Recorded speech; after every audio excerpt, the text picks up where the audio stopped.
I'm here in the great Australian state of Tasmania, and as you can see, there's really no shortage of natural beauty here. And another thing that there's really no shortage of, and that's great whiskey. That's because there's an incredible artisanal distilling movement going on. It's been going on for the past 2 decades.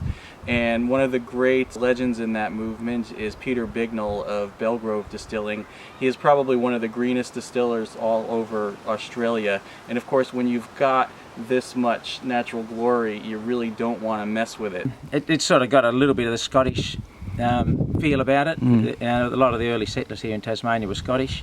I'm of Scottish descent, and certainly when you get into the high country here, it's bits of it look really like Scotland, and it's just it's got that same feel about it.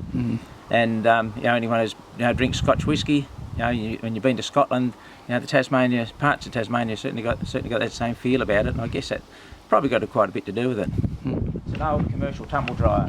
Line it out with some stainless steel mesh. I put just fresh grain in here, and it's got a sprinkler in it and a timer, and it starts up and it malts the grain in about 2.5 days. And then if I want to peat smoke it, I light a peat fire underneath it and peat smoke it. And the peat comes from, there's a little lump of the peat there. That comes from our family farm up the northeast coast of Tasmania, out near Waterhouse. So this little tumbler here will produce enough malt for one batch through the ladder tun. Only about 20% of the grain is malted, the rest of it's unmalted. Whereas malt whiskies, Scotch whisky, Tasmanian malt whiskies are all 100%. Whereas I've got only 20% malted grain, the rest of it's unmalted, which is like Irish and quite a lot of American distilleries do it similar. They don't use 100% malted grain. The distillery itself is an old horse stables, so no carbon to build this place. There was almost nothing I did. A little bit of concrete in 2 of the bays here, but the rest of it I just left it alone. So we've got a mash here that we started today.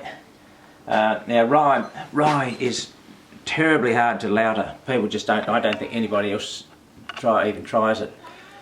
Because it's just so slow to get the water out of the grain, the sugary water.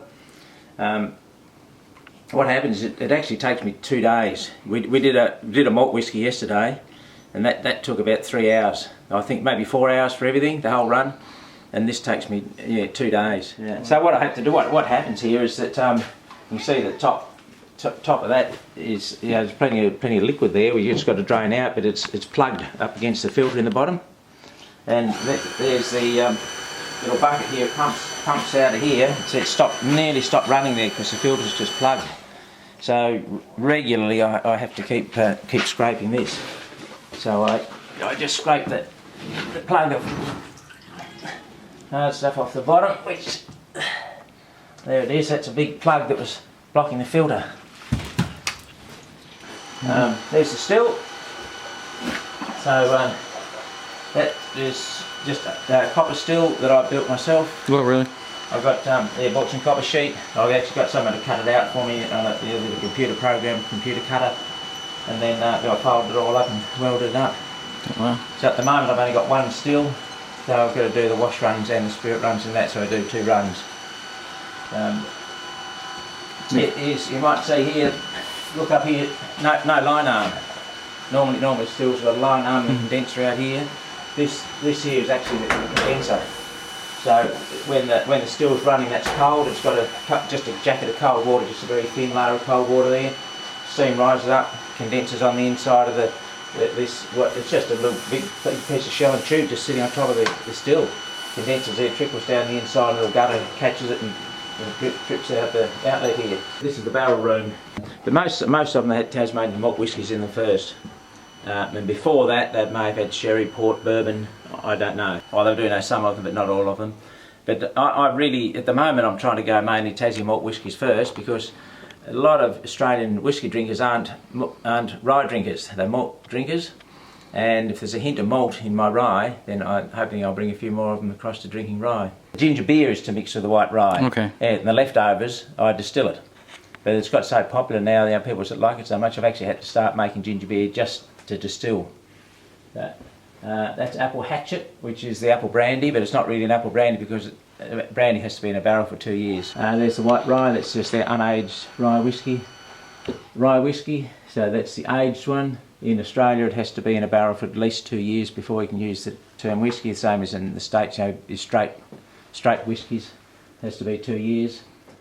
There's an oak whisky. I only did a little 50-litre barrel of that. Turned out really nice. It just sold like hotcakes, that stuff. Peated rye whisky, a little bit the same, just an experiment to see if peat smoke and rye would go together. I didn't know if they would or not.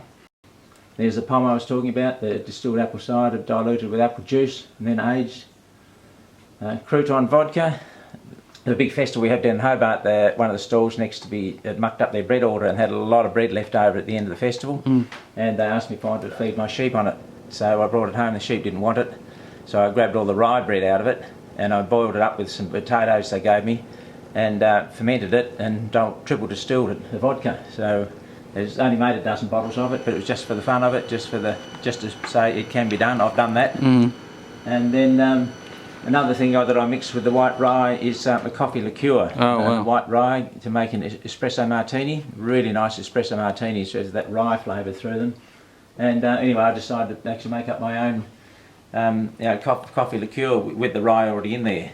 And yeah, that's a really nice. It's a bit sickly sweet to my taste buds, but yeah, a lot of people really love that. But then it's really designed to make espresso martinis with. And that's what 1, 2, 3, 4, 5, 6, 7, 8, 9 different products.